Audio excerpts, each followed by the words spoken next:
yang dia katakan ikhlas karena Allah, tapi tidak mencontoh Rasulullah, bagaimana amalnya? Ya nggak diterima. Nabi bersabda, "Man 'amila 'amalan laisa 'alaihi amruna fahuwa raddun." Barang siapa melakukan satu amalan yang tidak dicontoh dari kami, amalan itu tertolak. Jadi amal itu yang pertama syaratnya ikhlas karena Allah, yang kedua ittiba. Saya tambahkan penjelasan. Al-Imam Ibnu Qayyim itu menyebutkan dalam kitabnya Ighathatul Lahafan min Masaidi Syaitan. Kata beliau bahwa nanti pada hari kiamat manusia akan ditanya dua oleh Allah. Yang pertama, madza kuntum ta'budun? Yang kedua, wa madza ajabtumul mursalin? Yang pertama akan ditanya oleh Allah, bagaimana kalian beribadah kepada Allah? Pertanyaan pertama ini berkaitan dengan ikhlas semata-mata karena Allah.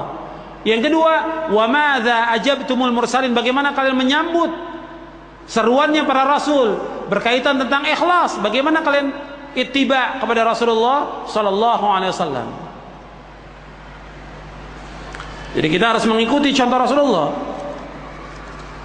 Jadi ikhlas harus ikut contoh Rasulullah. Kalau tidak ikut contoh Rasulullah akan diterima.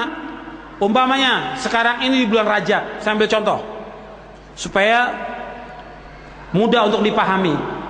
Orang melakukan sholat raghaib di bulan Rajab, puasa raghaib, nggak diterima oleh Allah. Karena apa? Nggak ada contoh dari Nabi, dan hadisnya maudhu', palsu hadisnya. Melakukan perayaan Isra Mi'raj, Nabi nggak contohkan, sahabat nggak contohkan, tabi'ut tabi'in nggak contohkan, para a'immatul mujtahidin nggak dicontohkan. Rasulullah dan sahabat tidak mencontohkan perayaan Isra Mi'raj, nggak ada contohnya. Jadi meskipun dikatakan ikhlas, tapi nggak ada contoh, nggak akan diterima oleh Allah SWT. Orang melakukan perayaan untuk apa? Supaya dapat ganjaran, dapat pahala, diterima oleh Allah. Tujuannya ibadah. Tapi kalau nggak ada contoh, nggak akan diterima. Contoh yang lain, orang di bulan Rajab ini memperbanyak ibadah. Dianggap bulan Rajab ini bulan yang haram. Betul, bulan yang haram. Di zaman jahiliyah maupun dalam Islam termasuk bulan yang haram. Artinya tidak boleh perang dalam bulan Rajab. 4 bulan yang Allah sebutkan dalam Al-Quran, yaitu Syawal, Dzulqa'dah, Dzulhijjah, Muharram, yang keempat Rajab. Ini bulan-bulan yang haram, yang tidak boleh perang di bulan ini. Itu diagungkan oleh orang jahiliyah. Kalau ada umat Islam kemudian memperbanyak ibadah seperti yang sekarang dilakukan oleh orang-orang Syiah, memperbanyak ibadah bulan Rajab, nggak ada contohnya. Kalau mau memperbanyak ibadah nanti bulan Ramadan, yang ada contoh dari Rasulullah sallallahu alaihi wasallam. Tapi ibadah-ibadah yang rutin kita lakukan seperti sholat malam, membaca Al-Quran, puasa tetap jalan terus. Tapi menghususkan bulan dari bulan yang lain tidak boleh.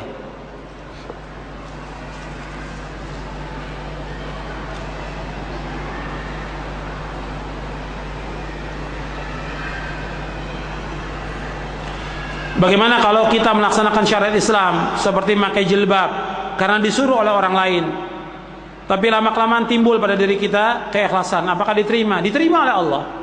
Seperti pernyataan para ulama salaf, awalnya kami beribadah awalnya karena orang, kemudian kami lawan, akhirnya terus kami lawan, kemudian timbul keikhlasan kepada Allah Subhanahu wa taala. Diterima oleh Allah Subhanahu wa taala.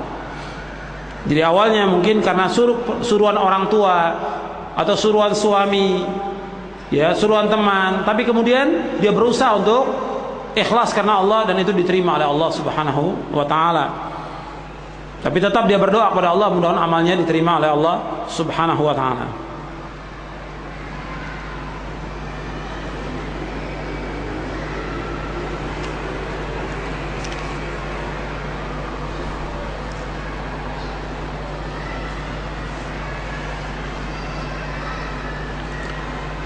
Apakah orang yang bersedekah kemudian dia minta kepada orang yang diberikan sedekah supaya dia mendoakan supaya banyak rezeki?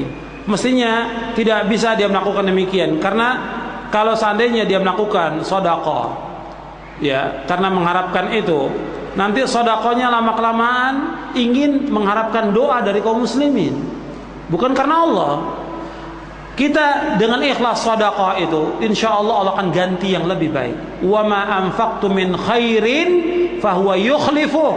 Apa sih yang kamu infakkan, itu akan diganjar oleh Allah Subhanahu wa taala. Jadi kita berdoa. Kalau orang itu membalas dengan doa yang baik, alhamdulillah. Tapi kalau tidak, tetap kita lakukan amal-amal baik itu. Meskipun orang itu membalas kebaikan atau tidak, mendoakan kita atau tidak, tetap kita lakukan perbuatan yang baik. Seperti yang Allah sebutkan dalam surah Al-Insan, wa yut'imuna at-ta'ama 'ala hubbi miskina wa yatiman wa asira. Innama nut'imukum liwajhillah la nuridu minkum jazaa'an wala syukura. Itu orang-orang yang memberikan makan kepada orang-orang miskin, orang yatim, dan orang-orang yang ditawan, dan mereka memberikan semata karena Allah. Yang mereka mengatakan kami tidak mengharapkan balasan dan kami tidak mengharapkan ucapan terima kasih.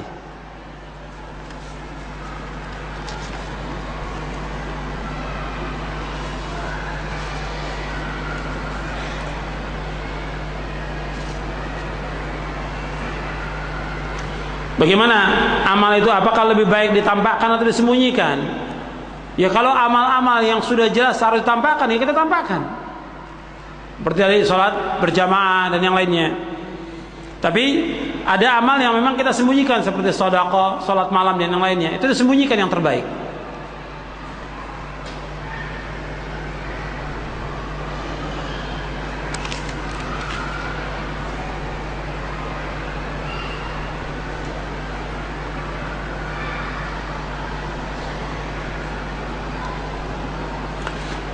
Apakah termasuk riya menceritakan kebaikan atau amalan yang kita kerjakan supaya orang bisa mengerjakan amalan itu? Yang terbaik jangan kita ceritakan amal kita. Sebab itu timbulnya sum'ah. Kalau kita mau ceritakan juga tentang kebaikan-kebaikan, ceritakan orang-orang terdahulu yang sudah meninggal dunia. Kalau kita mau ceritakan juga kepada teman kita supaya mereka tambah semangat untuk beribadah kepada Allah, ceritakan orang-orang saleh. Ceritakan salafus saleh yang mereka melakukan amal-amal saleh yang sangat banyak. Para sahabat Ridwan majma'in, para tabi'in, kita ceritakan yang akan menambah semangat kita untuk melakukan amal soleh. Nggak usah ceritakan tentang diri kita. Bagaimana mereka menuntut ilmu, bagaimana mereka sholat malam, bagaimana mereka sedekah, bagaimana mereka berjihad. Kita ceritakan tentang amal-amal mereka yang disebutkan oleh para ulama, seperti Imam Az-Zahabi menyebutkan dalam Syiar A'lamin Nubala dan yang lainnya. Kita ceritakan kepada teman kita. Tapi kita tidak menceritakan tentang amal kita. Sebab dengan menceritakan amal kita timbul riya, timbul sum'ah, timbul ujub.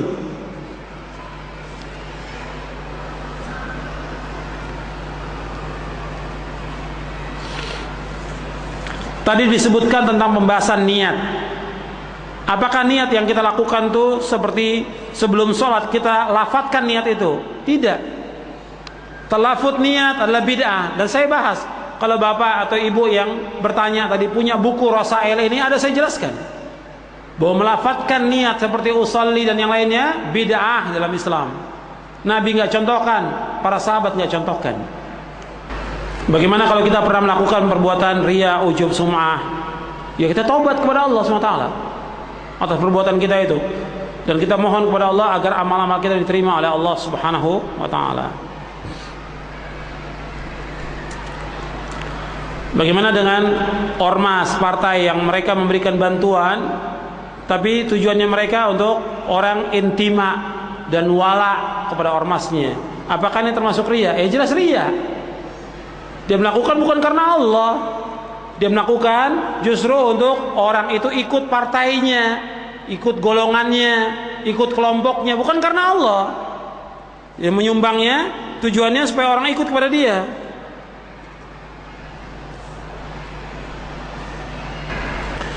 Makanya orang-orang yang ikut di tempat itu, apakah di partai, organisasi atau yang lainnya, itu amal-amalnya kadang-kadang nggak bisa lepas dari keterikatan dia kepada apa yang dia ada di dalamnya. Makanya ini harus kita hati-hati.